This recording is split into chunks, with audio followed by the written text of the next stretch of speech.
அனைத்து சட்டமன்ற உறுப்பினர்களுக்கும் அரசு சார்பில் வாகனம் வழங்கப்படும் என்பதை மகிழ்ச்சியோடு தெரிவித்துக் கொள்கிறேன். ஒருபோதும் ஏற்றுக்கொள்ள முடியாது. உடனடியாக தமிழக முதல்வர் இதை பரிசீலனை பண்ணி இது உடனடியாக ரத்து செய்ய வேண்டும். அதாவது நீங்கள் கொடுக்குறேன்னு சொல்லக்கூடிய நபர்கள் யாராரு கேட்டிங்கன்னா 234 தொகுதியில் இருக்கக்கூடிய எம்எல்ஏகள்.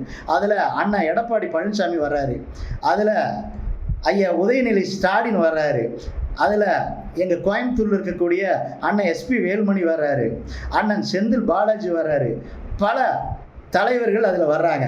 அவங்கக்கிட்ட இல்லாத காரெல்லாம் நீங்கள் கொடுக்க போகிறீங்களா? இவங்க இந்த கார்களெல்லாம் நீங்கள் கொடுக்குற கார் எடுத்து இவங்க ஓட்ட போகிறாங்களா? கொஞ்சம் யோசனை பண்ணி பாருங்க.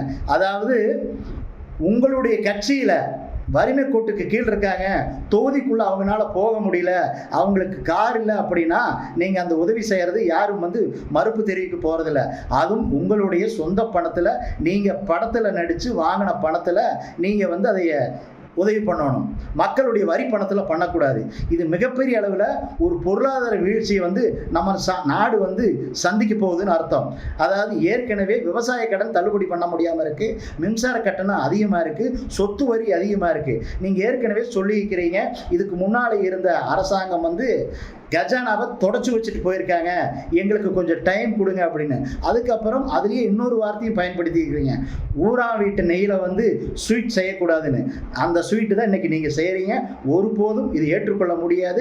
உடனடியாக இதை ரத்து பண்ணணும். என்ன காரணம்னு கேட்டிங்கன்னா, ஏற்கனவே நம்மளுடைய நாடு 14 லட்சம் கோடி கடனில் இருக்கிறோம். அந்த கடனை சரி பண்ணாலே நம்மளுடைய நாடு வல்லரசு நாடாக மாறும். அதாவது இந்தியாவிலேயே எங்கேயுமே எந்த மாநிலத்திலையுமே எம்எல்ஏகளுக்கு இதுபோல 234 தொகுதியில் இருக்கக்கூடிய எம்எல்ஏகளுக்கு கார் கொடுத்த வரலாறே கிடையாது.